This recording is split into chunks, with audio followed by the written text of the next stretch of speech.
자,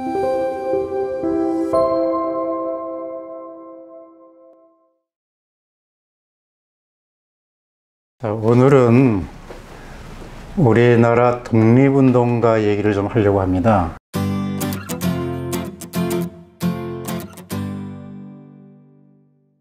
여러분, 독립운동가 하면은 흔히 매번 생각나는 분이 계시죠. 우리가 흔히 얘기하는 유관순 누나, 그 다음에 안중근, 윤봉길, 김구, 안창호 이런 식입니다. 그런데 오늘 여러분과 같이 이야기를 나눌 이 석주 이상용 선생, 익숙한 분 아니죠? 석주 이상용 선생은 상당히 그 독립운동계에서는 많이 알려져 있고, 특히 만주 지역에서 무장투쟁의 대부라고 할 정도의 아주 큰 인물이죠. 그런데 우리나라에서 이 독립운동사나 역사도 마찬가지입니다. 어떤 한 인물에 대해서만 집중적으로 조명을 하지 이렇게 폭넓게 인물을 조명하지 않아요. 그래서 항상 아는 사람만 알지 숱하게 많은 훌륭한 분들이 계심에도 불구하고 우리의 폭을 자꾸 좁히는 그런 경우가 있는데, 오늘 소개해드릴 석주 이상용 선생. 자, 우리가 독립운동의 여러 가지 모습을 봅시다. 우리가 독립운동의 여러 가지 방법이 있지 않습니까? 나라를 찾겠다고 하는 방법 중에 하나가, 가장 큰 것이 무장투쟁입니다. 그 다음에 또 하나가 의열투쟁. 왜냐하면 폭탄을 가지고서 적의 기관을 파괴하거나 적을 암살하는 의열투쟁. 또 하나 우리 교과서에서 많이 했던 애국계몽운동. 이게 이제 준비론이죠. 우리가 일제와 대항하기 위해서는 우리의 실력을 키워야 된다, 이거죠. 그 다음에 외교론. 이승만 박사 같은 경우는 미국에서 서양 열강의 선진국하고 해서 외교 활동을 통해 가지고 우리의 독립을 쟁취한다. 이런 여러 가지 방법이 있는데, 그 중에서 가장 직접적인 투쟁, 나라를 찾기 위한 투쟁이 뭘까요? 바로 무장투쟁인 거죠. 일제와 직접 싸워서 우리가 독립을 쟁취해야 된다. 자, 결과론적으로 우리가 한번 되돌아본다고 하면은, 우리가 일제시대 때 외교 활동을 해가지고 크게 성공한 게 있나요? 없습니다. 우리가 파리 강화 조약이라고 우리가 흔히 얘기하는 그런 조약도 결국은 선진국들이 자기네들끼리 잔치에 우리가 끼어드는 거예요. 그리고 거기는 우리가 늦자 얘기했지만은 제1차 세계대전 이후에 패전국이 가지고 있었던 식민지를 우리가 어떻게 요리할 것이냐 이거지, 일본같이 승전국의 식민지는 거기서 논의 대상이 안 됐죠. 그러니까 우리는 거기에 해당이 안 됐던 것이죠, 실제로는. 자, 이런 여러 가지 상황 중에서, 자, 여러 가지 우리가 의병 나라를 찾겠다고 그동안 여러 가지 의병 활동이다, 그 다음에 을사늑약에 심지어 자결까지 하면서 나라를 찾겠다고 했지만은 결국은 1910년에 나라가 망하게 됩니다. 자, 나라가 망한 후에 우리가 흔히 선택할 수 있는 길이 두 가지가 있습니다. 하나는 친일의 길을 가는 것과, 하나는 나라를 찾기 위해서 항일애국을 해서 국내에선 되지 못하니까 해외에 망명을 해서 나라를 찾겠다고 하는 것이죠. 크게 하면 두 가지 선택이에요. 친일로 가느냐, 나라를 찾겠다고 망명의 길에 뛰어드느냐. 자, 이런 국망후의 두 갈래 길에서 우리 민족들이 어떻게 선택을 했느냐, 이건 상당히 중요합니다. 그래서 우리는 역사를 가르칠 때 역사의 팩트만 얘기하고 그 과정이라든지 이런 건 잘 설명을 안 해요. 그 결과론적인 이런 얘기만 자꾸 하는데, 우리 한번 봅시다. 나라를 빼앗긴 후에 나라를 찾기 위해서 의병들이, 특히 여기서 이제 유인석 선생 같은 경우에는 이런 얘기를 합니다. 선비로서 나라를 찾기 위해 가지고는 세 가지 길을 택할 수 있다. 어느 길을 택하든지 부족한 게 아니다. 첫째는 거의 소청, 의병을 일으켜서 적과 싸우는 거. 그 다음에 또 하나는 해외로 망명해서 옛 정신을 지키는 것. 옛 정신이 뭡니까? 유교의 전통적인 정신을 지켜서 그것을 후대에 전하는 것. 이것이죠. 그 다음에 스스로 목숨을 끊는 것. 우리가 흔히 하는 자결, 순국, 이걸 얘기하는 거죠. 이 세 가지 방법이 있습니다. 예컨대 의암 유린석 선생 같은 경우는 이 두 가지를 다 했어요. 의병도 일으키고 해외로 망명해서 나라를 찾겠다고 해서 그 노구를 이끌고 만주까지 갔다가 거기서 결국은 돌아가시게 되는 거죠. 또 스스로 목숨을 끊은 분들은 많죠. 뭐 우리가 잘 아는 대로 민영환, 예, 민영환 여사도 마찬가지고요. 자, 이런 것 중에 우리가 잘 알지 못하는 인물 중에 향산 이만도라는 의병장이 계세요. 이분은 나라가 망하니까 다른 사람은 자결을 하든가 약을 먹든가 이렇게 스스로 자결을 하시는데 이분은 굶어서 죽습니다. 굶어 죽는다는 의미는 뭐냐? 유학자로서 내 몸을 온전히 해가지고 나중에 저승에 계신 부모님을 배운다 이런 뜻입니다. 왜냐하면 죽는 건 한 번에 죽는 건 쉬운데 이 굶어서 죽는다는 건 쉬운 일이 아니죠. 이분이 이만도 선생이 그래서 연로에 나이 70이 넘은 분이 24일 동안을 굶어서 죽습니다. 자, 그러면 그 광경을 우리 한번 생각해보자. 집안에 노인분이 한 분이 굶어 죽겠다고 하는데 그 옆에 자식이니 며느리들이 밥을 먹겠습니까? 뭐 하겠습니까? 찾아오는 제자들이 밥을 먹겠습니까? 물 한 모금 제대로 마시겠습니까? 처절한 상황이죠. 그러니까 이만도 선생이 오히려 역정을 내면서 너희들이 밥을 안 먹으면은 내가 스스로 자진해서 죽겠다. 너희들은 그대로 밥을 먹고 평상시같이 해라. 이렇게까지 강요를 하면서 본인은 24일 동안 굶어서 자진하는 거죠. 그것이 지금 생각하면 뭐 그러냐 하지만 그분의 저거는 몸을 그대로 가서 부모님을 뵙겠다는 그런 의지에서 나옵니다. 그게 우리의 유학자들의 그런 심성이었던 거죠. 그러니까 이 향산 이만도 선생이 돌아가시니까 그 제자 중에 한 분, 그 김도현이라는 그 제자가 있는데 그분은 같이 의병을 했던 분이죠. 이분은 처음에는 스승이 돌아가신 다음에 바로 죽지를 못하고 자결을 못하고 부모님이 살아계시니까 부모님이 4년 후에 돌아가시니까 그때서야 스스로 죽음을 택하러 어디로 가냐? 동해바다로 갑니다. 동해바다 영해라는 데가 가지고 거기서 스스로 동짓날, 추운 동짓날에 바닷물 속을 걸어 들어가서 스스로 자진을 합니다. 우리가 도해단이라고 하는 그 현장이 거기에 있습니다. 이렇게 죽음이라는 것도 상당히 비장한 거죠. 그래서 한 분은 그렇게 선생은 굶어서 돌아가시고 자결하시고 한 분은 동해바다를 스스로 걸어 들어가서 스스로 자진하는 이런 것이 우리의 옛 선비들의 정신이었던 것이죠. 자, 그리고 아까 얘기한 대로 두 가지 길이 있다고 했죠. 그걸 한번 봅시다. 먼저 항일 애국의 길을 간 분들을 한번 좀 소개해 주죠. 자, 자결을 한 분 중에 우리가 대표적인 매천 황양 선생이 있습니다. 이분은 구례 시골에 있는 선비입니다. 과거 시험에 합격이 됐는데 1등으로 합격이 됐는데 시골 선비라고 해서 2등으로 만들어졌어요. 그래서 다 집어치우고 고향으로 다시 내려갑니다. 그러고서는 나라가 망하니까 스스로 다량의 아편을 마시고서 순국을 하십니다. 그분이 순국한 이유를 설명한 게 있습니다. 국가가 선비를 그린 지 500년에 국가가 망하는 날 한 사람도 죽는 사람이 없어서야 어찌 슬프지 않겠느냐. 이분은 벼슬한 사람도 아닙니다.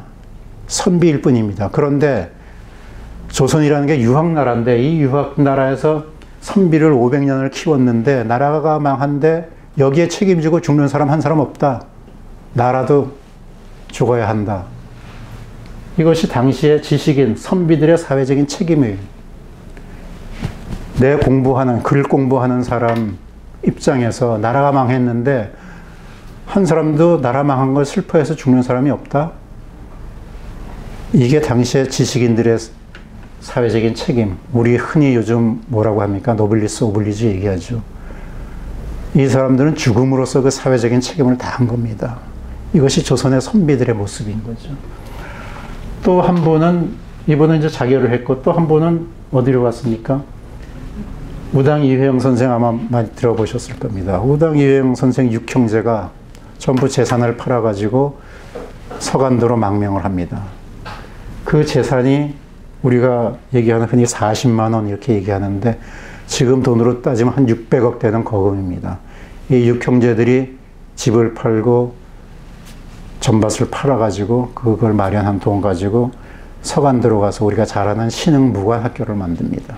신흥무관학교를 1911년에 만들어서 1920년까지 한 10여 년 동안에 신흥무관학교를 만들면서 여기서 3,500명의 기간요원 장교를 양성해내는 거죠. 이것이 바로 만주지역 독립운동의 기본 병력이 되는 것이고, 이런 사람을 통해 가지고 만주지역에 수천 명의 독립군이 생겨나게 된 거, 마지막엔 대한민국 임시정부의 군인이었던 광복군에까지 그 맥을 이어가는 그런 모습입니다.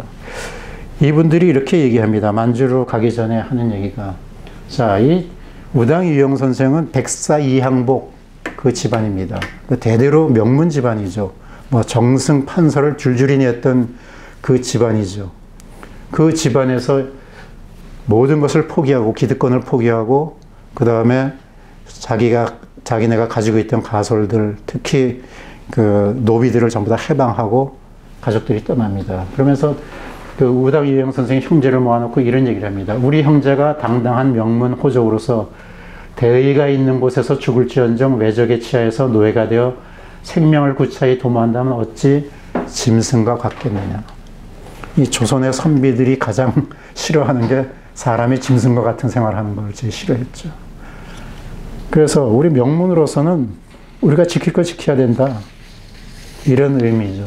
그래서 이분들은 1910년 12월 그 추운 엄동설안에 신의주까지 가서 신의주에서 압록강을, 얼어붙은 압록강을 건너서 만주 땅, 그 추운 만주 땅 한겨울에 들어가게 되는 것이죠. 그 항일 애국의 길을 간극하진 좋습니다. 누구나 바라는 것이죠. 그런데 우리가 이 생각을 해야 됩니다. 항일망명을 갔다가 가서 독립운동하는 게 얼마나 모질고 힘든가. 자, 아까 얘기한 우당 이회영 집안을 한번 살펴보죠. 우당 이회영 선생 집안은 그 많은 재산 가지고 와서 10년 동안에 다 신흥무관학교에 쏟아붓고, 정작 여기에 갔던 이 가족들은 전부 다 굶어 죽다시피입니다. 우당 이회영 선생은 나중에 천진하고 북경에 가서 살면서 얼마나 가난해지냐 하면은 아이들을 갖다가 먹일 게 없어가지고 중국의 고아원에 보낼 수밖에 없습니다. 조선 최고의 명문가 자식이, 후손이 나라를 찾겠다고 나간 그 대가가 바로 중국 고아원에 갈 수밖에 없는 이런 형편이 된다는 것이죠. 그래서 결국은 이회영 선생은 두 딸을 중국 고아원에 보내서 이름까지 변명을 해가지고 중국 고아원에 보냅니다. 그리고 이회영 선생의 부인이었던 이은숙 여사, 이분 같은 경우에는 만주에 있으면 같이 굶어 죽으니까 그래도 고향 고국으로 와가지고 여기서 돈을 좀 마련해가지고 어떻게 보내겠다 했는데, 우리가 알다시피 1919년 그 다음에 1910년 나라가 망한 직후나 1919년 3.1운동 때는 그래도 그런 애국금들이 많이 모아졌어요.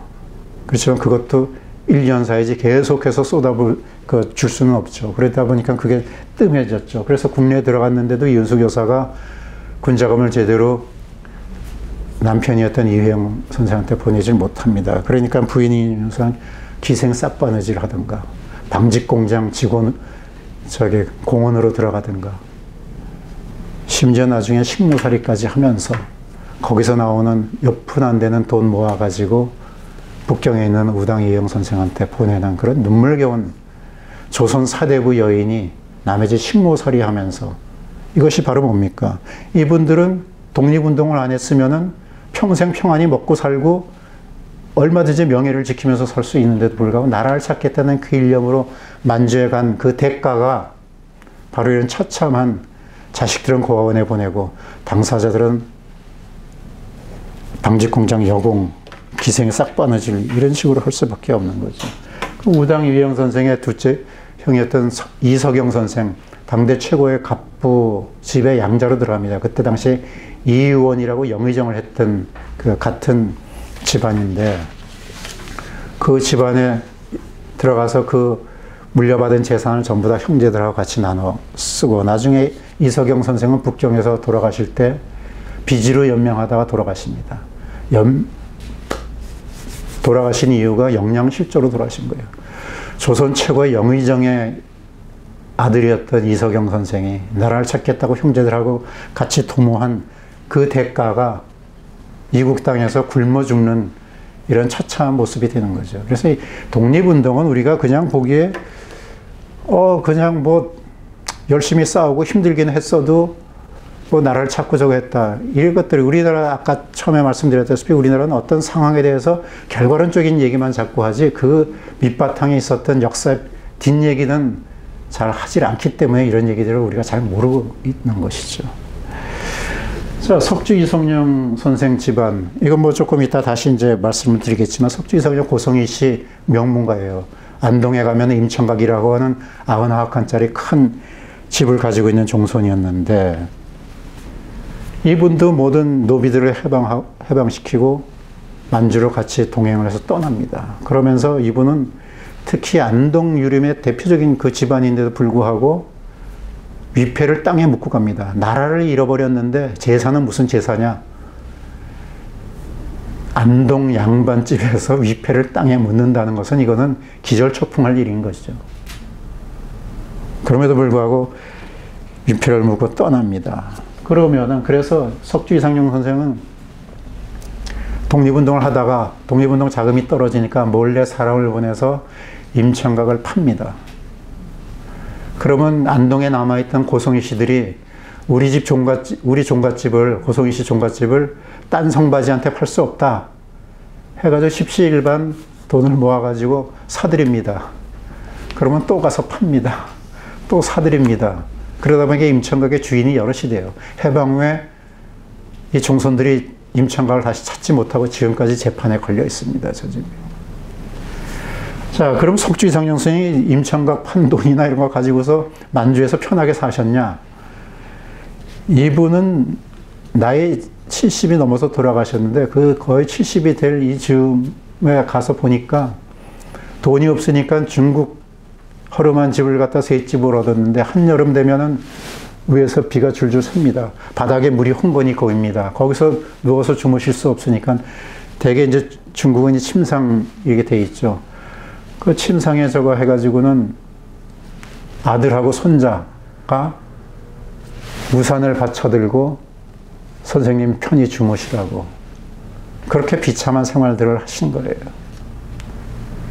자, 우리가 독립운동 그냥 가서 이렇게 잘 저거 하면서 지내면서 하는 게 아니고 이런 처참한 모습이죠. 이게 조선 최고의 명문가 사대부가 이분들이 나라를 찾겠다고 한 그 대가치고는 너무 참혹하지 않습니까? 이것이 바로 독립운동 모습입니다. 근데 우리가 이런 모습은 생각하지 않고 그냥 1945년 8월 15일 되니까 야, 나라를 찾았다. 심지어는 우리가 해방이 된 것이 우리가 피땀을 흘려서 한 것이 아니고 연합국이 가져다 준 선물이다. 이런 회개망측한 얘기를 하는 사람까지 있다는 것이죠. 자, 반면에 우리가 한번 그 반면에 있었던 사람들, 친일 매국의 길을 갔던 사람을 한번 돌아봅시다. 자, 1910년 8월 29일 강제 늑약이 됐죠. 그로부터 얼마 안 된 10월 7일 날 조선 귀족 76명에게 자기하고 은사금을 내립니다. 근데 자기하고 은사금을 받은 사람은 대부분이 누구냐? 바로 왕실에 있는 사람들, 왕실의 외척, 그리고 직권 명문가. 직권 명문가가 누굽니까? 바로 우리나라는 조선은 인조반정 이후에 주로 세력 잡은 사람이 누굽니까? 서인 중에서 노론이죠. 그 사람들이 이때까지 우리가 세도 정치도 있었지만은 이때까지 계속 집권을 하게 되는 거죠. 노론 세력. 물론 그 와중에 남인이나 북인이 동반자 역할은 했지만은 기본적인 거는 바로 이 노론 세력들이 중심이 돼가지고 나라를 팔아먹는데 앞장을 쓰고 이 사람들이 자기 뭡니까? 후작, 자작, 남작, 백작 같은 자기를 받습니다. 그리고 은사금 5,000원 이상씩의 은사금을 받습니다. 나라를 망한 대가로 이것을 받으면서 이 사람들이 기뻐했습니다. 자기 나라 망한 대가로 받은 이 자기를 누구한테 받은 건지 아세요? 고종 황제나 순종 황제한테 받은 게 아니고 일본 일왕한테 받은 거예요. 그 심산 김창숙 선생의 자서전에 보면은 이때 우리나라 선비들에게 은사금 조금씩 나눠주니까 선비들이 뛸 듯이 기뻐했다. 이렇게 기록하고 있습니다. 자기네 나라가 망하고 그 대가로 받는 돈을 몇 푼 받고서 뛸 듯이 기뻐했다. 이것이 당시의 모습이고 그것이 당시에 나라를 팔았던 친일 행위를 했던 사람들의 모습인 것입니다. 그래서 지금도 우리가 뭐 친일 청산을 해야 된다 뭐 이렇게 얘기하는 그런 거에 기본적인 백그라운드는 다 이런 데에 이제 있는 것이죠. 자, 그러면서 이런 얘기들을 합니다. 자, 집권 세력이 앞장서서 나라를 팔아먹는 그 나라가 어찌 망하지 않겠는가. 이건 당연한 결과죠. 그러면서 이런 얘기를 합니다. 나라가 망하는 것은 백성이 잘못해서 그런 것이 아니고 위정자나 지도층의 문제다. 이것이 어느 나라든지 동서고금의 진리인 거죠. 우리 조선 대한제국이 멸망할 때도 마찬가지 그런 모습입니다. 자, 그럼 망명의 길을 간 사람하고 매국의 길을 간 사람 둘을 비교해 보면은, 자, 나라를 찾게 되면은 누가 주인공이 돼야 되겠습니까? 나라를 찾기 위해서 애떤 사람이 주인이 돼야 되는데 우리나라는 그렇지 못했다는 얘기죠. 자, 먼저 매국의 길을 갔던 사람을 봅시다. 자기를 받고 은상을 받아서 일제시대 내내 떵떵거리며 잘 살고 있었죠. 부와 명예, 그리고 자식들은 다 유학을 보냅니다. 가까이는 일본, 멀리는 구라파. 그리고 해방 후에 이 땅의 지도층이 됩니다. 왜? 해방 후에 미군정이 생기는데 첫째는 대학 다 갔죠. 영어 잘하죠. 그러니까 미군정에서 귀하게 쓰였죠. 심지어 이때 해외 유학 간 사람 중에 1930년대 영국의 에덴버러 대학을 고고학과를 나와가지고 그때 당시에 런던에서 스포츠카를 몰고 다니면서 조선 귀족 자제 행세를 한 사람이 있습니다. 그 사람이 후에 나중에 대한민국의 대통령이 됩니다. 그런 비장한 일들이 일어나는 것이죠. 자, 그 다음에 망명의 길을 갔던 분들의 후손을 봅시다. 자, 망명 당사자는 체포가 되기도 하고 처형받고 그 다음에 가난과 질곡 그 가족 마찬가지인데 만주 벌판을 헤매고 시베리아 벌판을 헤매는 그 와중에 자녀들, 자손들 교육 제대로 했겠습니까? 아까 이회영 집안 얘기 같이 오히려 학교는커녕 어디로 보냈다? 고원에 보낼 수밖에 없는 그런 상황입니다. 집안이 결단 났는데 경제력이 있습니까? 아무도 없습니다. 자, 나라를 찾았다고 해방 후에 고국으로 돌아와 보니까 집도 절도 옛날에 다 팔아서 독립운동 자금하고 집도 절도 없죠. 임청각도 처음에 해방 후에 가서 보니까 다른 식구들이 다 있어가지고 차마 거기 있지 못하고 제실이 있는 산중에 들어가서 살았던 것이죠. 그리고 이 자손들은 뭡니까? 교육을 못 받았기 때문에 해방 후에 세상에 나와서 출세할 방법이 없었던 거죠. 경제력 전혀 없으니까 그러니까 가난의 대물림이 될 수밖에 없고 이것이 그래서 우리가 흔히 뭐라고 합니까? 독립운동 하면은 3대가 망한다. 이 얘기가 나오는 거죠. 자, 그러면서 이때 당시에 또 재밌는 얘기들이 있어요. 매국한 사람들한테 좀 그런 친일 앞잡이 하지 말고 좀 하라고 그러니까 뭐라고 하냐면 애국을 하라니 독립투사들처럼 거짓골이 되자고 애국을 해? 친일파 하면서 떵떵거리며 살지. 뭐 이런 식으로 친일한 사람들이 얘기를 하는 것이죠. 자, 이것이 해방 후에 우리가 잘 아는 대로 나라를 찾겠다고 한 사람과 후손들이 이 땅의 주인공이 되고 이 땅의 지위를 차지했어야 되는데 거꾸로 나라를 팔아먹은 사람들이 거꾸로 이 땅의 지도층이 됐다는 얘기입니다. 그러면서 이 사람들이 흔히 얘기하는 게 있습니다. 그 반민족 행위자들이 항상 불리하면 뭘 핑계대냐? 반공을 그때부터 내세우게 됩니다. 그래서 1948년 8월 달에 국회가 개원되면서 이런 얘기가 나옵니다. 친일파를 엄단하라고 하는 놈들은 다 빨갱이야. 이런 식으로 반공 프레임으로 몰고 가고, 이것이 그때 당시에 미 군정이 추구했던 냉전 체제하고 같이 맞물려 들어가는 것이죠. 자, 이렇게 되기 때문에 이런 매국의 길을 갔던 사람들이 다시 이 땅의 지도층이 되고 나라를 찾겠다고 한 그 층들은 전부 다 이 사회에 패배자같이 몰락이 되는 그런 상황들이 되는 것입니다. 우리가 그 비근한 예를 하나 여러분 보십시오. 자, 한 사람을 나라를 찾겠다고 우리나라 역사를 되살리고 했던 사람은 감옥에 가 있고, 조선총독부 조선사 편수회에서 우리나라 역사를 왜곡했던 이런 사람들, 이병도나 신석호나 많은 이런 사람들, 조선사 편수회 이 사람들은 뭡니까? 야유회 나가가지고 게이샤, 일본의 기생이라든지 조선 기생을 끼고 노는 이런 상황입니다. 우리 역사를 찾겠다고, 우리 독립을 찾겠다고 한 사람은 감옥에 가 있고, 우리 역사를 훼손한 이런 사람들은 이렇게 질펀하게 가서 노는 이 현장이 바로 우리나라 현장입니다. 그렇다면 우리 단재 선생이 얘기한 한국사에서 아와 비아가 뭐냐? 이것이 아입니까? 이것이 아닙니까? 우리가 냉정하게 한번 좀 생각해 볼 필요가 있죠. 우리는 그냥 인식적으로 우리가 역사의 준공이다 이렇게 얘기하고 있지만은 현실은 오히려 그 반대되는 현상으로 가고 있다는 것을 우리가 좀 기억을 해야 될 필요가 있습니다. 자, 그러면 여러분 질문 하나 드릴까요?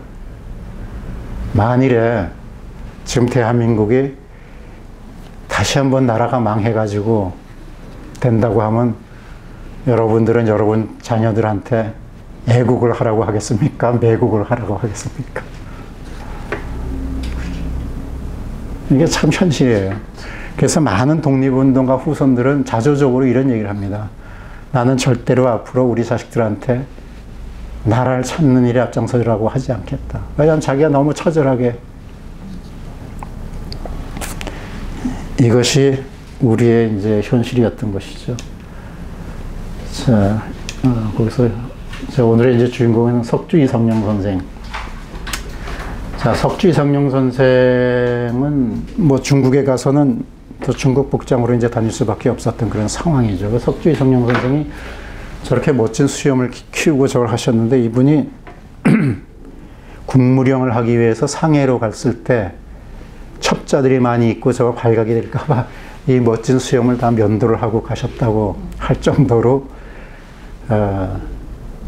대단했던 인물이죠. 이 석주 이성룡 선생의 간 지역이 이제 어디냐 하면 바로 이 지역입니다. 우리가 잘 아는 대로 만주 독립운동 하면 요 지도를 조금 우리가 알 필요가 있어요.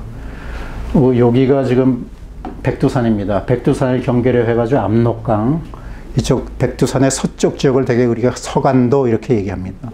그리고 백두산을 중심으로 해가지고 두만강 이쪽이 우리가 북간도 이렇게 이제 흔히 얘기를 하죠. 그래서 우리가 독립운동의 무대는 주로 이 요령성, 길림성 이 일대입니다. 그리고 나중에는 이제 하얼빈 이쪽까지 이제 흑룡강성까지 이제 가게 되지만은, 왜냐하면 여기에다 독립운동 기지를 만든 이유는 뭡니까? 바로 여기서 무장을 갖춰가지고 강 하나만 넘으면 국내에 들어와서 일제 기관이라든지 또는 일제하고 싸움을 할 수가 있기 때문에, 왜냐하면 우리가 저기 뭐 시베리아나 이쪽에 있다고 하면 오는 데만 한참 걸리죠. 그러니까 바로 강 하나만 건너서 일제하고 겨룰 수 있는 이 지역 최적의 독립운동 기지. 그래서 석주 이성룡 선생이나 그 유혜영 선생 이런 분들이 망명지를 바로 이 지역에 택한 것이죠. 그래서 통화라든지 신빈이라든지 이 지역을 택하게 되는 것이죠. 여기서 우리가 잠깐 좀 알아둘 것이, 우리가 간도 협약이라는 게 있어요. 우리가 백두산 정계비 여러분 잘 아시죠? 백두산 정계비 할 때 원래 그 문구에 보면 압록에서 토문으로 돼 있어요. 근데 이걸 갖다 중국명 발음이 비슷한 두만잉이라고 해가지고 억지로 여기까지 했는데, 원래 백두산 여기에 가면은 토문이라고 하는 그 지역이 있습니다. 그리고 그것은 어디로 연결되냐? 송화강하고로 연결돼요. 그러니까 말하자면 여기서 이렇게가 중국 땅인 것이에요, 사실은. 왜냐하면 이 사람들이 자기네 중국 땅의 기점으로 했던 것이 뭐냐면, 자기네 조상, 청나라 조상이었던 만주족이 일어난 데가 어디냐면 바로 여기 신빈역이에요. 그러니까 자기네 조상 땅이 여기인데, 여기는 자기네 저기도 아닌 것이죠. 이거는 뭐 나중에 또 따로 국경 문제나 이런 거 할 때 이제 필요하면 이제 이야기할 일이고, 여튼 간에 이런 지도를 보면은 바로 이 만주 지역에서 우리가 무장투쟁을 했다는 거죠. 그래서 바로 이쪽 훈춘이라든가 투먼, 왕청 이 지역에서 봉오동 전투가 일어났고, 바로 용정, 허룡, 화룡 이 지역에서 청산리 전투가 일어나게 되는 것이죠.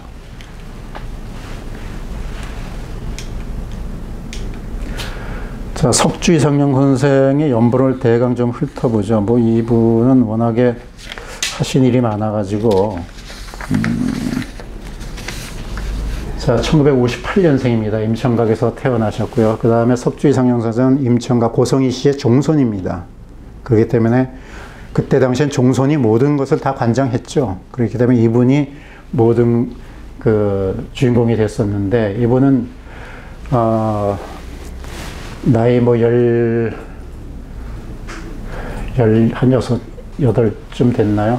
그때 이제 김진인 도사였던 그 의성 김씨, 김우락 여사하고 이제 혼인을 하고, 그 다음에 서산 김흥락 문화에서 수학합니다. 안동에서 김흥락은 말하자면 퇴계의 학문을 그대로 이은 그 퇴계의 종장이라고 할 정도의 그런 큰 선생이었던 거죠. 그 김흥락 선생에서, 그러니까 많은 안동 지역에 있는 많은 분들이 바로 김흥락 그 선생의 문화에서 공부를 했던 것을 이제 볼 수가 있고요. 그리고 일찍부터 그 외숙이었던 권세현, 뭐 이쪽 여러분 안동 아시겠지만 안동 봉화 이 지역은 전부 다 혼맥이 막 얽혀 있어요. 이게 뭐 한 수백 년 동안 혼맥이 얽혀 있기 때문에, 저도 여기 가서 그거 보학을 좀 공부하려다가 못했는데, 너무나 얽혀있기 때문에 거기 본토 사람들 어렸을 때부터 들은 사람 아니면은 그 외우기가 힘들더라고요. 여기는 전부 다 그렇게 얽혀 있습니다. 그래서 외숙이었던 안동권 씨, 권세현 의진에 참여를 하고요.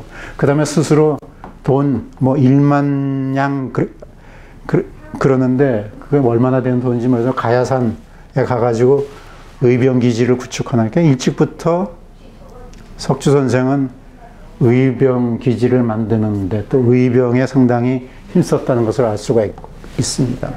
그리고 전통 유학자였죠, 안동에서.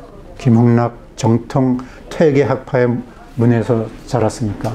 그러면서도 특이한 것이 1907년이 되면은 안동에 처음으로 신식학교가 생겨나요. 이 안동의 신식학교, 협동학교라는 게 생겨나는데, 이 안동 유림판에서 신식학교가 생기니까 아주 아우성이 났어요. 그래서 유림들이 그러지 않아 서양 오랑캐들의 학문 이런 거 배우면 안 된다고, 이런 판에 안동 한복판에 협동학교가 생겨가지고, 실제로는 나중에 의병의 일단이 안동학교를 들어와가지고 교사들을 죽이는 일까지 생겨납니다.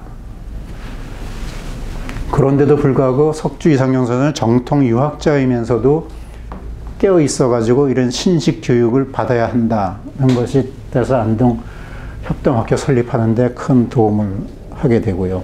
그 다음에 애국개몽운동단체된 대한협회 안동지회를 설립하게 되고요.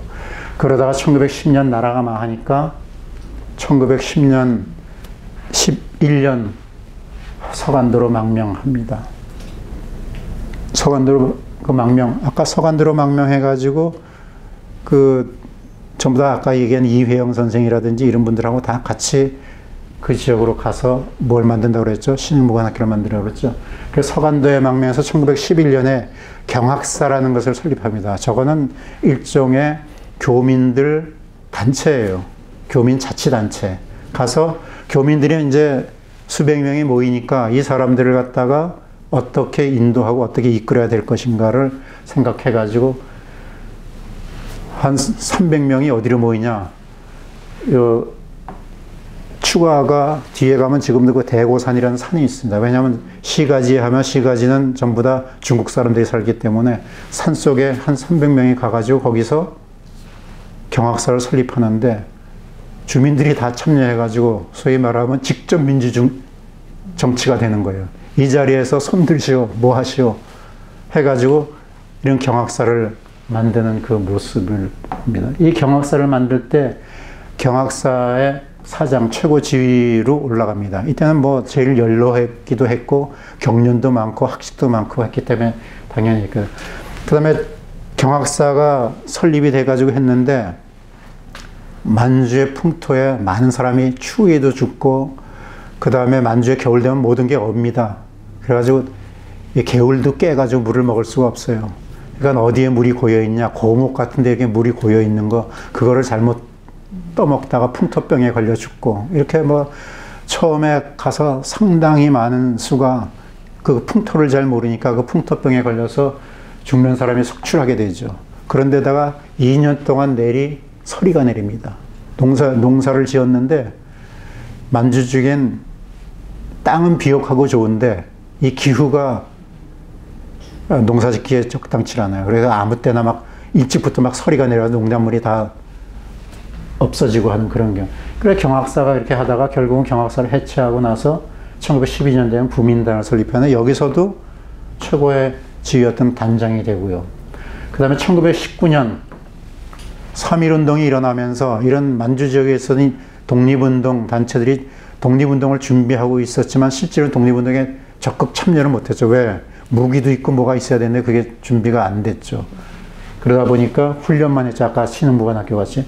그 한족회를 1919년에 이제 3.1운동도 국내에서 일어났으니까 여기에 발맞춰가지고 본격적인 그 독립운동을 하자. 그래가지고 여기 이제 교민단체인 한족회를 설립하고 거기에 따라서 무장단체인 서로 군정서라는 것을 설립을 합니다. 처음에는 군정부라고 해가지고 서간돼서 군정부, 군과 민정을 합친 군정부를 만들죠. 그런데 상해에서 사람이 와가지고 한 나라의 정부가 여러 개 있으면 안 되니까 이름을 좀 바꿔주면 좋겠다. 그래가지고 이름을 군정서로 바꿉니다. 그리고 서쪽에 있다고 해가지고 서로 군정서. 그리고 또 김좌진 장군이 있었던 백포서일 선생이 있었던 북간도에는 북로군정서가 생기게 되는 거죠. 그것이 다 군정부, 원래는 다 정부를 만들려고 했는데 임시정부가 생기면서 그 명칭을 양보하게 되는 거죠. 자, 석주 선생 보시면 경학사에서부터 뭐 부민단, 한족회, 서로군정서 전부 다 최고 수반으로 활약을 하는 것이죠. 그리고 석주 이상용 선생은 만주 지역에서 가장 중요한 것이 뭐냐? 무장투쟁이다. 이렇게 생각을 했던 거죠. 그래서 임시정부에서 도산 안창호가 우리 앞으로 해야 될 순서 중에서 군사를 맨 마지막으로 꼽았어요. 상해 입장에선 그럴 수밖에 없는 게 상해는 군사 행동을 할 수 있는 그런 여건이 안 됐고 그 다음에 또 하나 무장투쟁, 군대를 가지기 위해서는 엄청난 많은 재정이 들어갑니다. 아까 우리가 얘기했죠. 600억 가지고 돈 가지고 와도 10년 안에 다 결단 났다고. 엄청난, 그거는 무장을 제대로 한 것도 아니고 훈련하는 데만 그렇게 돈이 많이 들어갔는데 이 무장을 한다고 하는 것은 엄청난 돈이 드는 거죠. 사실은 의열단이 그래서 생겨납니다. 무장을 하게 되면 엄청난 비용과 사람이 필요한데 그걸 계속해서 할 수가 없으니까 우선 급하게 한 것이 의열단이에요. 왜냐하면 의열단은 폭탄 하나, 권총 하나 있으면은 가서 던지고 쏴 죽일 수 있으니까. 대신에 의열단은 떠나면 잡혀도 죽고 아니면 자결하게 돼서 100% 희생이 있는 거죠. 자, 이렇게 해가지고 이제 이런 것이 되고요. 그 다음에 1924년에 정의부가 생기고, 그 다음에 1925년에 25년에 무슨 일이 일어납니까? 지난번에 우리 잠깐 임시정부 얘기할 때 1925년에 5월 달에 이승만 임시대통령이 탄핵을 받았다고 그랬죠. 탄핵 받은 후에 대통령제에서 지금 얘기한 대로 국무령제로 바뀝니다. 그래서 초대 국무령으로 만주에 계신 석주 선생을 초빙을 하죠. 그래서 상해에 와서 딱 보는데 지난번 얘기한 것 같이 만주에 있는 내각, 그러니까 각부 장관들을 임명했는데 그분들이 한 분도 오질 않아요. 왜 우리가 상해에 가냐? 지금 만주에서 무장투쟁하고 해야지 상해에 가서 무슨 뭐 손가락 빨고 있을 거냐? 이래가지고 안 오죠. 결국은 석주 선생도 거기서 더 이상 조각을 하지 못하고, 왜냐하면 석주 선생의 기본 뜻이 뭡니까? 무장투쟁인데 상해에서는 이건 안 되겠다 싶어가지고 다시 만주로 오시게 됩니다. 그러고서는 그때부터 이제 그 힘든 그 세월을 견디는 거죠, 이 노인분이. 그러고서 뭐 여러 차례 겪습니다. 우리가 잘 아는데 1919년에 그 청산리 전투, 봉오동 전투가 일어나고 청산리 전투 이후에 군대가 일본군 군대가 한 2만 명이 만주로 몰려 들어옵니다. 이 사람들이 독립군 청산리 전투에 패배한 후에 패배의 서력을 누구한테 합니까? 만주에 있는 우리 교민들, 비무장인 교민들한테. 그것이 우리가 경신참변 이렇게 얘기를 하는데, 바로 그 경신참변 때 수많은 사람이 죽어서 지금 통계조차도 얼마가 죽었는지 모르죠.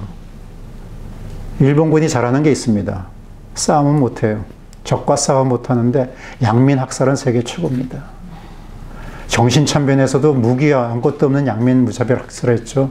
우리가 잘 아는 대로 남경 대학살 때 중국에서 얼마나 많은, 뭐 20만, 30만, 우리가 혹시 보셨는지 모르겠지만 백인참이라는 게 있었어요.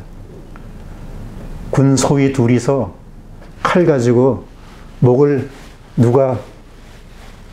100명을 누가 빨리 죽이냐. 이게 백인참이라는 이런 무모한 행동들을 하는 거죠. 비무장인 사람들은, 일반인들. 그게 일본의 군 모습인 것이죠. 자,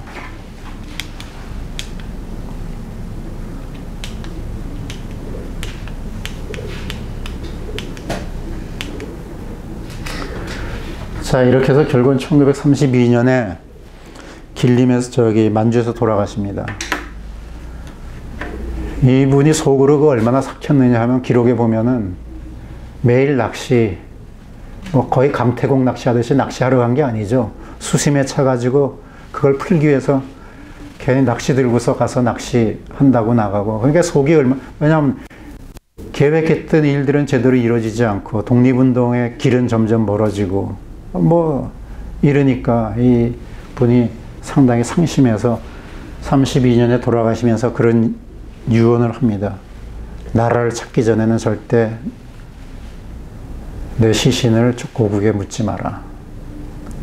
그래도 또 자식된 도리는 그게 아니지 않습니까? 그래가지고 석주 이성용 선생의 시신을 운구를 합니다. 운구를 하다가 마적을 만나가지고 돈 다 뺏기고 시신까지 훼손될까봐 할 수 없이 다시 되돌아와서 만주 땅에 모시게 돼서 우리나라 해방된 한 50년 만에야 모셔오게 되는 것이죠. 자, 이런 비참한 그런 걸로 세상을 떠나신 이런 모습을 우리가 이제 볼 수가 있는 것이죠. 자, 그런데 또 무슨 문제냐. 자, 우리가 석주 이상용 이런 모습을 보면은 우리나라는 해방 후에 뭘 했었냐 하면은 옛날 그 독립운동 하신 분들이 나라를 찾기 위하면 두 가지를 해야 된다고 했어요. 첫째는 논공행상. 공이 있는 사람한테는 포상을 해주고 죄가 있는 사람한테 벌을 해야 되는 논공행상. 그거는 어디든지 마찬가지죠. 무슨 구테타를 일으켰든가 뭐 조선시대에 뭐 정변을 일으켰다든가 이럴 때는 당연히 그렇게 되는 거죠. 근데 그거를 우리는 했습니까? 못했습니까? 아까 못한 결과가 아까 보셨죠. 독립운동한 사람이나 후손들이 주인공이 되지 못하고 오히려 누가 친일한 사람이 주인공이 되는 그러한 상황이 됐고, 또 하나는 뭐냐. 나라를 찾는 역사를 세워야 되는데 역사조차도 만들지 못했죠. 해방 후에 독립운동사를 못하겠습니다. 대학에서 독립운동사가 강의가 된 게 1980년대입니다. 그 전까지 의도적으로 독립운동사 이런 건 현대사다. 현대사는 최소한 30년 지나야 대학에서 강의할 수 있다. 이렇게 말도 안 되는 소리를 해가면서 그 누가 했겠습니까? 친일의 경력이 있는 대학 교수, 원로 교수들이 그런 얘기를 하는 것이죠. 왜냐? 이 독립운동사가 밝혀지면 자기네 위상 또는 자기네 과거가 다 밝혀지니까 애써 독립운동사를 가르치지 못하겠던 것이죠. 자, 1980년대에 비로소 독립운동사를 강의하게 되니까 이런 석주 선생은 물론이고 많은 독립운동의 원로들이 이미 60년에 다 돌아가셨어요. 나이로 봐서. 저희 할아버지가 독립운동 원로 중에서 그때 당시에 84살에 돌아가셨는데 최고 원로였었는데 그분이 64년대에 돌아가셨어요. 그러니까 60년대 전반에 이미 지도층의 원로들은 다 돌아가시고 나중에 80년대 독립운동 복원하려니까 복원할 길이 없어요. 그래서 지금 독립운동사가 뭘로 복원된 줄 아세요? 대다수가 일본 자료 가지고 복원됩니다. 어떻게 대한민국 독립운동사가 일제가 남긴 기록 가지고서 독립운동사가 남을 수밖에 없는 이런 상황이 돼버린 것이죠. 그래서 많은 사람들이 생존이 있을 때 독립운동사 체록도 하고 뭐 인터뷰도 하고 증거를 남겨놓고 했어야 되는데 그걸 못했던 것이죠. 자, 이런 역사들이 그대로 아픈 역사들이 이제 이루어지게 됩니다. 그래서 우리나라 포상을 언제 합니까? 독립운동 포상이 1962년에 됩니다. 그거보다 먼저 포상을 한 게 있습니다. 1949년에 포상을 한번 합니다. 누구를 포상합니까? 대통령 이승만을 포상을 합니다. 자기 혼자 받기가 부끄러웠던지 부통령이었던 이시영 선생을 걸고 넘어서 두 분이 유일하게 건국 훈장을 받습니다. 그러다 1962년에 5.16 쿠데타 세력이 자기네 위상을 세우기 위해서 비밀리에 1962년에 건국공로 훈장을 제정을 해서 비밀리에 하죠. 자, 그러면은 문제는 뭐냐? 62년에 포상을 하면은 우리가 조금 눈여겨보면 이런 석주 이상영 선생이나 이런 분들 위상을 알 텐데 여기에 참여했던 사람들이 또 누구냐? 다 친일했던 아까 조선 총독부의 조선사 편수의 출신들 이런 사람들이 끼어가지고 했어요. 그러니까 그 사람들이 독립운동에 대해서 뭐 알겠어요? 친일을 했던 사람들이. 그러니까 유명한 사람들, 우리가 흔히 얘기하는 유관순, 안중근 이런 식으로 주로 포상을 하고 만주벌판에서 돌아가신 분들, 해방 후에 이름이 별로 안 난 분들 이런 분들은 그냥 이렇게 독립운동 선상에서 최고의 위치에 있었던 이분이 3등급을 받았어요. 독립운동 1등급, 2등급, 대한민국장, 대통령장, 그 다음에 국민장 이 중에서 제일 낮은 3등급을 받았어요. 그러니까 이것이 우리나라의 현실이었던 것이죠. 어떻게 독립운동의 최고의 수령, 뭐 이것만이 아닙니다. 북간도에서도 마찬가지. 북간도의 최고의 독립운동을 이끌었던 최고의 수장이었던 분이 백포 서일 선생인데 이분도 3등급 받았어요. 오히려 백포 선생 밑에서 사령관을 했던 김좌진은 1등급을 받습니다. 물론 그 공훈에 따라 다르지만은 독립운동이라는 건 옛날부터 서열을 통해 가지고 그걸 다스렸던 것이거든요. 그러니까 그런 것들을 우리가 충분히 감안하고 이런 포상을 해야 되는데 이런 식으로 엉터리 포상이 많이 이제 돼서 석주 이상영 선생도 지금 이런 상황이 되는 것입니다. 그럼 석주 이상용 집안 아까 만주에서 비 새는 데서 우산받쳐 들고서 주무셨다고 할 정도로 힘들게 사셨는데 그 또 후손들은 마찬가지입니다. 아까 얘기한 대로 석주 선생이 돌아가시자마자 그 가족들은 더 이상 만주에 비빌 언덕이 없죠. 그러니까 만주에서 떠나서 다시 고향이라고 다시 찾아옵니다. 고향을 찾아왔는데 아까 말씀드린 대로 임청각에 와보니까 임청각에는 이미 다른 사람들이 다 집이 워낙 크니까 안악한 그리고 요때는 집이 또 잘렸어요. 해방 후에는 이미 그 해방 후에 그때는 그 왔을 때는 잘리지 않은 그러니까 왔을 때는 임청각이 그대로 있었던 거죠. 임청각에서 이제 나눠서 살고 있으니까 거기 차마 들어가서 뭐 니네 나가라 할 수가 없어서 아까 얘기했던 저 산골에 제실에 들어가서 살게 되는 거죠. 자, 그래서 이준영 아들이었던 석주 이상용 선생의 아들인 이준영 선생. 옛날에는 전부 다 윗대 할아버지나 아버지가 무슨 하게 되면 아들이나 손자가 따라서 가서 일을 할 수밖에 없는 거죠. 실제로 독립운동도 사실은 석주 이상용 선생은 연세가 많으니까 명칭만 있었고 실제로 그 일은 누가 다 했습니까? 그 아들, 손자들이 다 한 것이죠. 이준영 선생도 석주 이상용 뒷바라지 하면서 같이 쫓아다니면서 이것저것 다 했는데 윗분이 계시니까는 밑에서 뭐 독립운동 했다고 얘기도 못해요.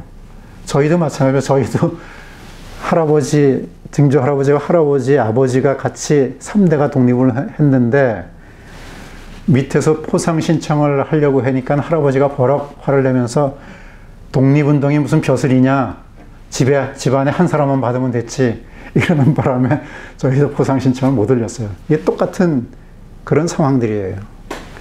그래서 그 이준영 선생은 이미 그 석주 이상용 선생을 돌보느라고 뭐 몸이 다 피폐가 돼 있고 몸에 병도 많고 고향에 들어와가지고 겨우 몸을 추스려가지고서 한 것이 두 가지 했습니다. 하나는 그 임청각을 중심으로 해서 어지러웠던 재산들 정리하는 이 일.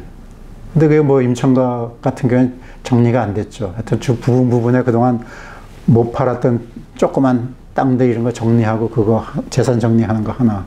그 다음에 석주 선생이 가지고 있던 유고 정리하는 거 하나. 그래서 이거를 딱 마치고서 마침 그때 무슨 일이 일어났었냐. 바로 싱가포르에 함락된다는 그 얘기가 들립니다. 일본이 싱가포르를 점령한 것이죠. 자, 일본이 이제 망하기를 그나마 학수고대하고 기다리고 있는 이준영 입장에서 망하기는커녕 승승장구해가지고 싱가포르까지 일본이 점령한다. 이거는 더 이상 이제 독립의 가망이 없구나. 여기에다가 이준영 선생을 또 가슴 아프게 했던 게 1941년에 바로 그 임청각 앞으로 중앙선 철도를 하면서 임청각이 반이 퉁 없어져요. 자손의 입장에서는 자기가 집안을 지키지 못했다는 그 자책감이 얼마나 큽니까? 그런 자책감, 그 다음에 독립의 가망이 없다는 이런 거에 의해서 스스로 자결을 하십니다. 1942년에 그래서 돌아가시죠. 또 그 아들이었던, 그러니까 손자였던 이병화도 마찬가지로 아버지, 할아버지 따라서 만주에 가서 독립운동을 하다가, 이분은 이제 나중에 주로 이제 사회주의 계열, 우리가 이제 흔히 얘기하면 민족주의 계열하고 사회주의하고 그냥 완전히 갈라놓고 보는데, 지금의 좌우 논리 가지고 자꾸 해석하니까 그래요. 그러니까 우측에서 완전히 공산 저쪽으로 간 사람도 있지만 독립운동에 앞장섰던 분이 많이 있거든요. 명칭상에는 이제 그런 뭐 공산당, 중국 공산당 뭐 이렇게 해도 그렇지 않은 그 세밀한 내면이 있습니다. 바로 그 이병화 선생도 그래가지고 처음에는 중국 공산당 만주성 위원으로 있었기 때문에 저 사람 빨갱이다 처음에 막 이렇게 지적을 했었어요. 그리고 결국은 이병화 선생도 전쟁 중에 6.25 전쟁 중에 그 병으로 쓰러져가지고 이제 돌아가시게 되는 것이죠. 자, 그래서 그 이병화 선생의 부인이었던 허은 여사, 이게 이제 그 의병장 허위 선생의 그 손녀뻘 되는 분인데, 이분이 나중에 그래서 80 다 돼가지고 책을 하나 쓰셨어요. 그게 이제 아직도 내기엔 서간도의 바람소리가 하는 그인데, 여러분 여건이 되시면 한번 읽어보십시오. 이건 물론 이제 그분이 직접 쓰신 구술을 다른 분이 받아서 쓴 건데, 아직도 내기엔 서간도의 바람소리. 이게 두 가지 의미가 있습니다. 하나는 서간도 모진 그 추위에서 서간도 바람소리가 쟁쟁하게 들리는 것이고, 그 다음에 또 하나는 서간도의 그 모진 며느리로서 모진 게 아니라 독립운동가 집안으로서의 모진 삶을 살았다는 그것 때문에 아직도 바람만 불면은 그 소리가 쟁쟁하다는 그 의미죠. 그래서 석주 이상용 선생 이 집안은 아까 얘기한 대로 3대가 다 독립운동을 했죠. 그러고서는 그 동생들까지 다 독립운동에 참여를 합니다. 어떤 분은 국내에 있으면서 국내에서 아까 얘기한 대로 자금 조달을 하거나 뭐 하는 그런, 그래서 이 석주 직계 집안만 11명이 포상을 받아요. 그러니까 한 집에서 이렇게 많이 하기도 쉽지가 않죠.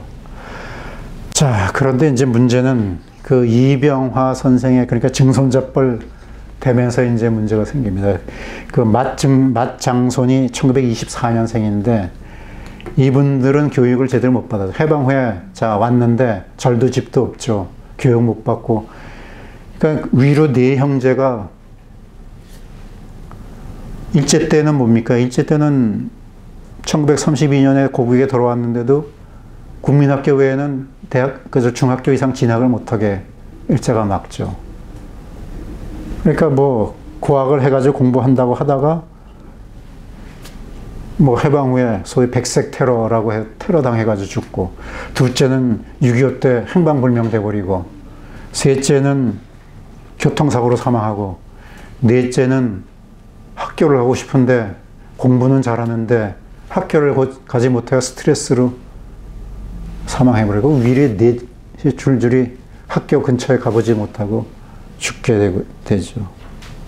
그리고 지금 이항증 선생이 지금 살아계시는데 이분이 80이 넘어서 살아계시면서 이런 과거를 회상을 해주는데, 그분하고 밑에 여동생하고 두 분은 아예 어렸을 때부터 고아원을 갔어요. 고아원을 왜 갔냐? 고아원을 가면은 학교는 보내주니까, 배는 골치 않으니까 고아원을 가게 되는 거죠.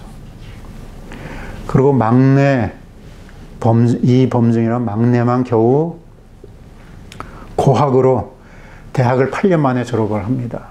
뭐 아르바이트하고 뭐하고 뭐 이렇게 하면서. 그래서 그 사람만 유일하게 이 집안에서 대졸자예요. 조선 최고의 명문가 집안에서 독립운동한 대가의 그 증손자 중에 단 한 명만이 대학 물을 먹었다는 거죠. 이것이 당시 그런 현실입니다.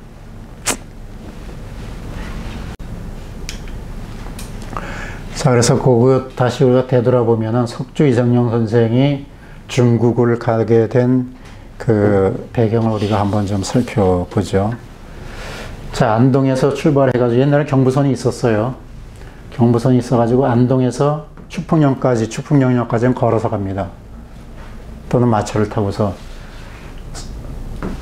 가고, 여기서 기차를 타고서 어디까지 가냐? 신의주까지 갑니다. 신의주에서 바로 안동으로 연결된 열차가 있는데 열차를 못 타죠. 왜냐하면 검문이 워낙 심하니까. 그리고 여길 떠날 때도 석주 선생 따로, 가족 따로 갑니다. 왜냐하면 한꺼번에 움직이고 하게 되면 일제가 가지 못하게 차단을 하고 못 가게 하니까는, 이런 식으로 해서 신의주까지 가서 이제 겨울에 간 이유가 있습니다. 바로 압록강이 얼었을 때를, 보통 때는 뭐 헤엄쳐서 가지 않으면 배를 타고 가야 되는데 그건 발각이 되죠. 그렇지만 압록강이 얼었을 때는 한밤중에 어디로 가는지, 왜냐하면 여기서 그거를 안내하는 또 썰매가 있었어요. 그냥 우리 꼬챙이 가는 썰매가 아니고 마차가 끄는 썰매도 있고 그런 썰매들이 있어요. 그 썰매를 타고 밤중에 건너갑니다. 그래서 석주 선생도 단동, 옛날에는 안동이라고 했는데 안동에 건너가서 여기에 며칠 머무면서, 석주 선생은 확실히 공부한 분이랑 다른 게, 여기 가서 제일 먼저 찾은 게 중국의 지도하고 중국의 역사를 찾습니다. 그래가지고 단동에서부터 다 어디로 모이냐? 환인현, 횡도천에 이 망명했던 분들이 대부분 1차 집결지가 횡도천이에요. 아마 서로 내밀하게 약속을 한 적이 있습니다. 첫째는 양명학파 학자들, 그 다음에 안동에서 출발했던 이 안동, 김대락이라든지 또는 석주 이상용 선생이라든지 또는 김동삼, 이런 분들이 전부 다 횡도천에 일단 1차적으로 정착을 합니다. 그리고 또 하나가 신민회 계통, 비밀결사했던 신민회 계통, 우리가 지난번에 잠깐 얘기했던 상동교회, 상동청년회 이 멤버들, 이동영이라든지 이런 사람들, 이회영이라든지 이런 사람들, 그래서 전부 다 직결하는 데가 횡도천이에요. 여기서 제일 먼저 사실은 간 분들이 양명학자들이에요. 양명학자들이 어떤 사람들입니까? 조선의 성리학을 비판하는 세력이 이제 양명학자들이죠. 이렇게 조선에서는 뿌리를 내리지 못해가지고 이 사람들이 어디로 갔습니까? 강화도에 가가지고 정제도를 중심으로 해서 강화도에 가서 소위 다른 말로는 강화학파 이렇게도 얘기하죠. 이 분들이 전통적인 성리학과는 좀 다른 시각에서 유학을 보는 그런 사람들입니다. 그 분들이 일찍부터 이런 나라를 찾는 이런 거에 앞장서가지고 이건창 선생의 아우였던 이건승이라든지 그 다음에 정원하, 홍승원 이 세 사람 이 다 조선에서 고위직 벼슬을 했던 사람입니다. 다 양명학자들이죠. 이분들이 나라를 찾겠다고 제일 먼저 만주로 떠나게 됩니다. 근데 이분들은 이미 나이 60이 넘어가지고 그냥 여기선 더 이상 나라 빼앗긴 나라 더 이상 나라가 망해가는 꼴을 볼 수가 없다. 그래서 스스로 가신 거예요. 그래서 그분들은 뭐 특별히 독립운동 한 일은 흔적은 없지만은 그 의지죠. 이 빼앗긴 나라, 이게 일제가 판치는 나라에서는 더 이상 할 수 없다. 그래서 이제 가시고 그분들은 이제 뭐 가셔가지고 뭐 한 10년, 몇 년 내에 다 이제 돌아가시죠. 연세들이 많아가지고. 양명학자가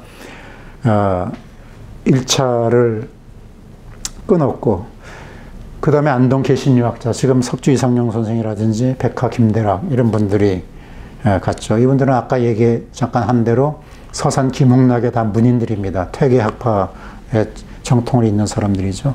그 다음에 또 한 학파가 아까 얘기한 신민의 계통의 상동청년회.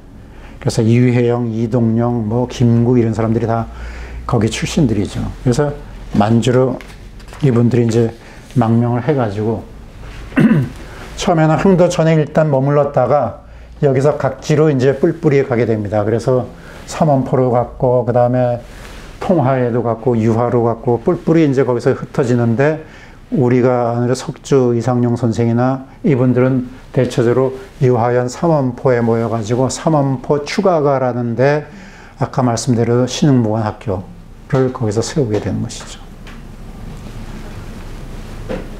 자, 이렇게 해가지고 이제 만주의 무장투쟁이 시작이 되는 것이고, 우리가 사진 자료를 조금 좀 보십시다. 이게 지금 바로 임청각이에요.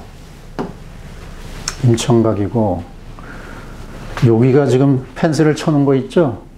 여기에 중앙선 철도에 소음을 막기 위해서 펜스를 쳐놓고, 여기가 지금 중앙선 철도예요. 이 집이 원래는 여기까지 이렇게 있었는데, 이걸 반토막 내가지고 중앙선을 한가운데로 지나가게 한 거죠. 이것은 아마 지금 곧 철거하고서 복원을 하는 계획은 지금 세워져 있습니다. 이 집이 멋진 집이 뭐냐면 여기가 낙동강이에요. 그러니까 배 타고서 딱 대면은 집으로 그냥 들어갈 수 있는 아주 멋진 집이죠. 임청각이. 그런 집인데 이걸 저렇게 동가리를 내 버려가지고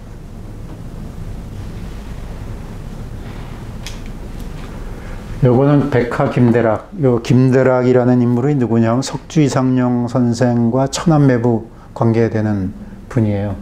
이분도 이제 전부 다 재산을 다 팔아가지고 가고, 아까 협동학교에도 돈을, 이게 옛날에 협동학교에 쓰라고 내준 집이에요. 사랑채를. 이분이 처음에는 그 협동학교를 반대했어요. 무슨 신식학교냐. 이거는 유학자이기 때문에. 그러다가 석주 선생의 설득에 의해서 자기가 거처하고 있는 사랑을 학교로 내주게 되는 거죠. 그래서 물론 이건 다시 이제 복원한 것입니다만은, 이런 집을 이제 합동학교로 내준 것이죠. 자, 그 다음에 또 하나 간 분이 안동 협동학교 교감을 하고서 있다가 김동삼 선생이죠. 김동삼 선생 무섭게 생겼죠? 저희 할아버지하고 같이 만주에서 무장투쟁했는데 할아버지가 이분한테 별명을 만주벌 호랑이라고 별명을 붙여 정도로. 근데 이 김동삼 선생도 대단한 게요. 만주에서 30년대에 체포가 됩니다. 1910년 망명을 해가지고. 그럼 몇 년 세월입니까? 한 20년 세월 살면서 집을 딱 3번만 만주에, 그것도 국내가 아니고 만주에 있는 자기 집을 딱 3번만 찾습니다.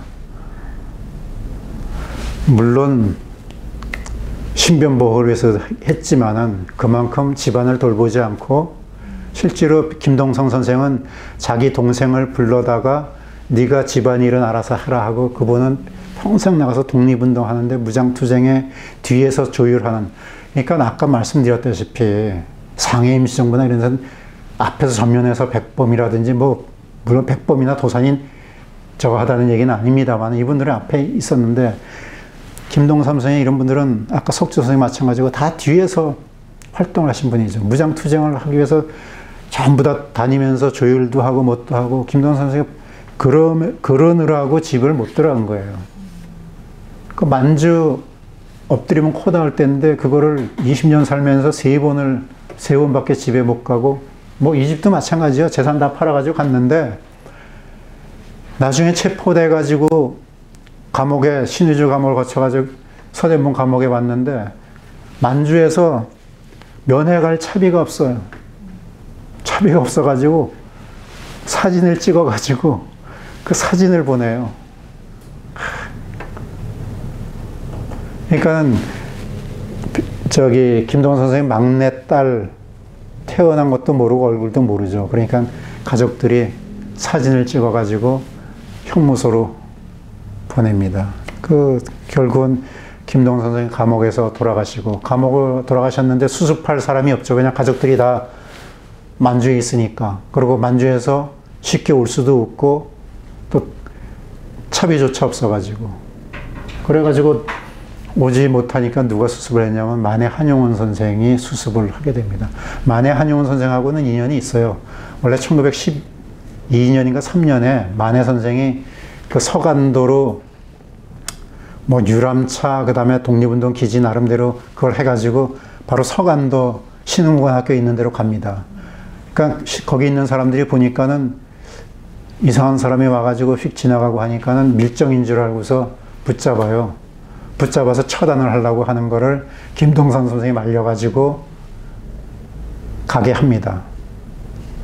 그런데 그거를 청년들이 못 믿어가지고 쫓아와가지고 총을 쏴가지고 총이 이렇게 빗맞아가지고 한용운 선생도 평생을 이렇게 손이 떨리는 증세를 가졌다고 이제 하는, 그렇게 김동환 선생한테 그런 은연의 관계가 있는 것이죠. 이렇기 때문에 수습을 했는데, 여기도 김동환 선생의 또 가족사가 이것만이 아니죠. 김동삼 선생이 아까 얘기한 대로 동생이었던 김동만 와가지고 뭐 하라고 그랬습니까? 가족은 네가 돌보고 나는 독립운동에 전념하마. 김동만 선생이 1920년 경신참변 때 붙잡혀가지고 처형당합니다. 그냥 죽이고서 그냥 끝났으면 되는데 그걸 또 칼로 난도질 해가지고 목을 다 잘랐어요. 근데 불행 중 다행으로 김동만 선생이 목을 쳤는데 그 남아있어가지고 몸하고 머리가 분리가 안 되고 끝에가 조금 남아있어가지고 나중에 겨우 시신을 수습을 했어요. 머리가 속된 말로 간당간당한 그 시신을 수습을 하죠. 자, 이렇게 되니까 그 동생이었던 김동만 선생의 부인, 그분이 정신 이상이 생겼어요. 정신 이상이 생겨가지고 아들 쫓아다니면서 막 저거 하고, 아들이 신방 들어가는 거 막 쫓아 들어가서 저기 하고 막 정신 이상이 됐죠. 그런데 여기서는 정신 이상이 됐는데도 돌볼 사람이 없어요. 왜냐하면 서로 자기 일들이 바쁘고 뭐 독립운동 그 뒷바라지 해야 되고, 그러니까 결국은 고향으로 보내자. 그 정신 이상 사람 고향으로 보내자. 그 고향으로 보내려면 누가 사람이 데리고 가야 되는데 데리고 갈 차비도 없고 데리고 갈 사람도 없어요. 그러니까 큰 종이에다가 안동에 있는 그 본가, 자기 친정집 주소를 적습니다. 그 등어리에다 딱 붙여가지고 그거를 철도역에다 갖다 주면, 그때 당시에는 그 정신 이상이나 이런 사람들은 고향까지 철도로 보내줬다는 거예요. 그래가지고 그 부인은 뒤에다가 그 꼬리표를 달고서 친정, 안동에 있는 친정 마을로 들어와서 한 몇 년 만에 병을 고쳤는데, 또 무정하게도 우리나라 옛날 다 그랬죠. 자, 너는 시집간 몸이니까 다시 시가로 돌아가야 된다 해가지고 다시 만주로 또 보냈다는 거 아닙니까? 참 이렇게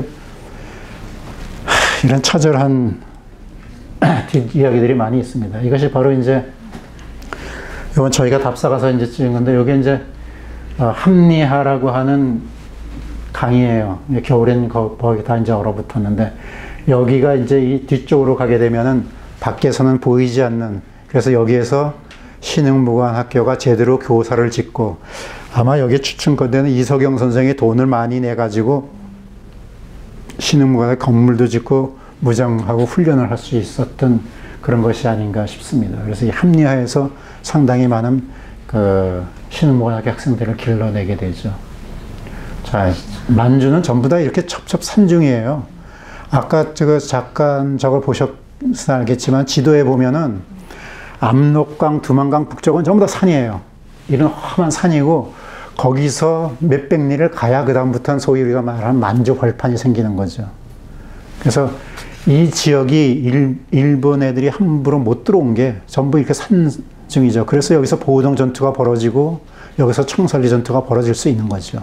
만일에 이게 우리가 그냥 생각대로 압록강을 건너자마자 벌판이라고 하면 우리가 군대를 양성할 생각도 못 하는 거죠.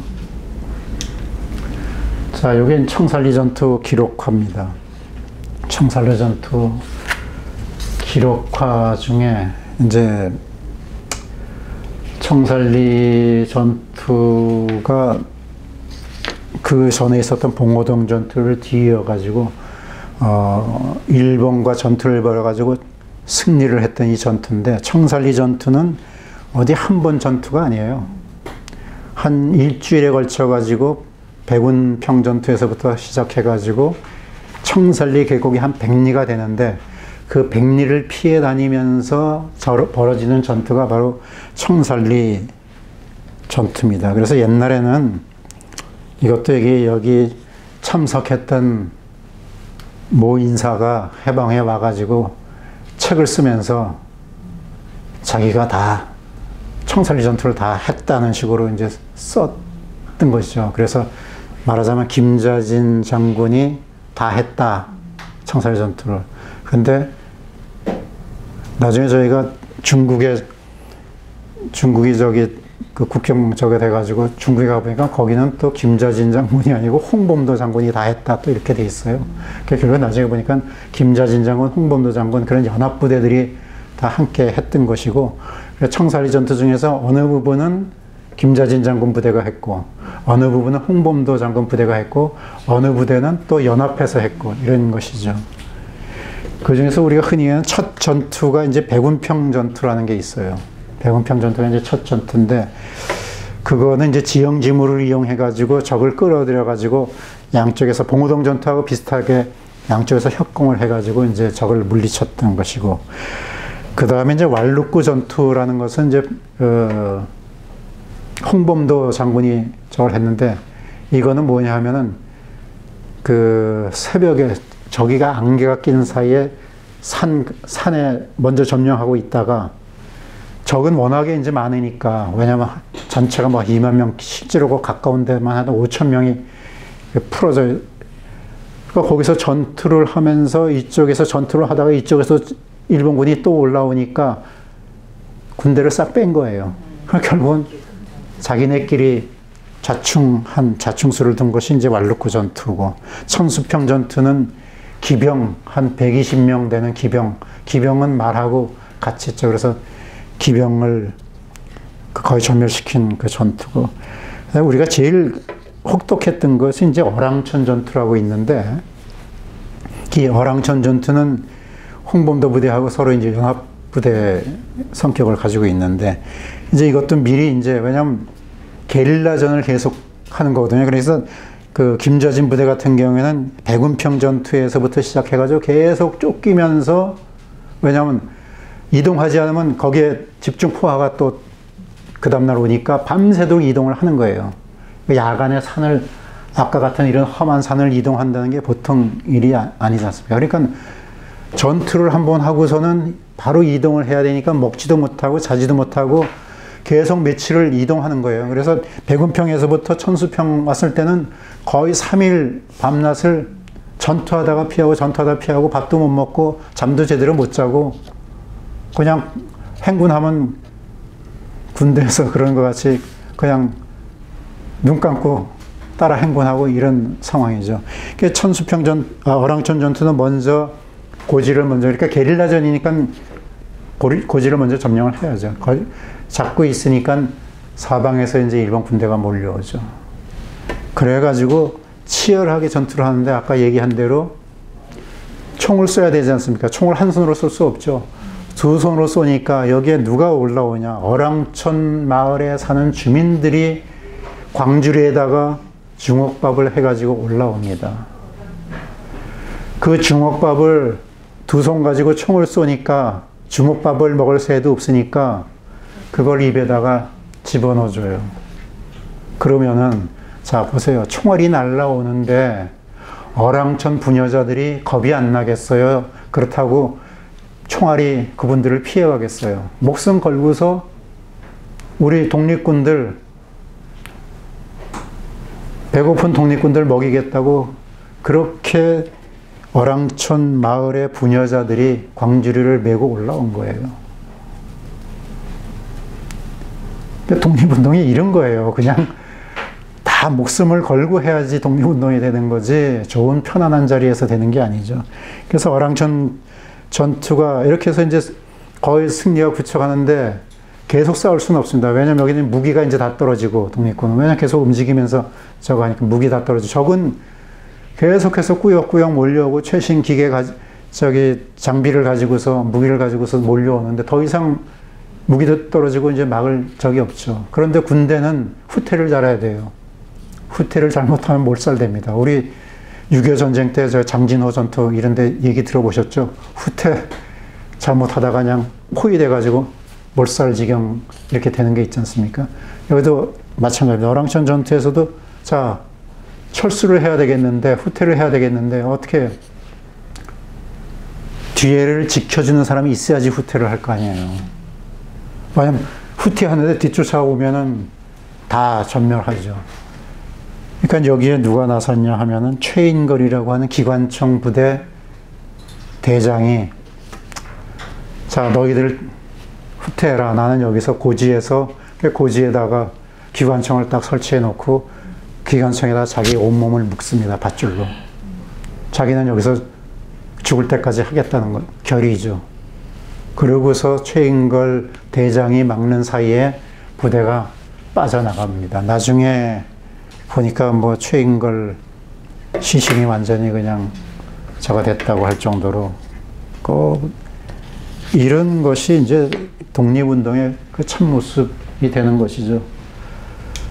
자, 아까 잠깐 얘기한 대로 간도참변. 혹시 이게 이제 우리가 경신년이라고 그래서 경신참변 이렇게도 얘기하는데, 아까 얘기했다시피 비무장인 사람들, 뭐 독립운동 했다고 그냥 얽어가지고서 갔다가 이렇게 총도 아깝다고 해가지고 칼로 구덩이를 파게 해가지고 총알도 아깝다고 해가지고 저렇게 칼로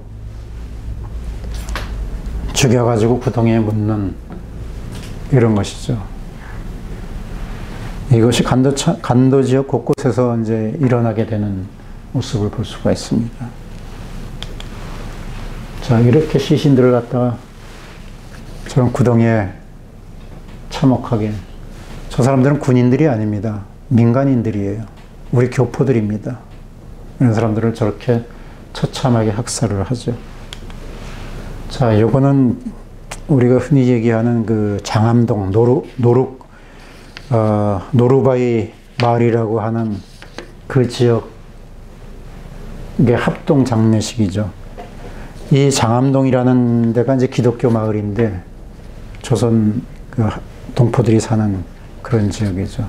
일제가 와가지고 일제 부대 오흑가라고 하는 부대가 77명에 되는 군인들을 끌고 와가지고 마을 장성들, 그러니까 40세 이하 장성들을 갖다가 교회당 안에 집어넣고 못질을 해가지고 나오는 사람들을 그대로 총을 쏴 죽이고 불태워 죽입니다.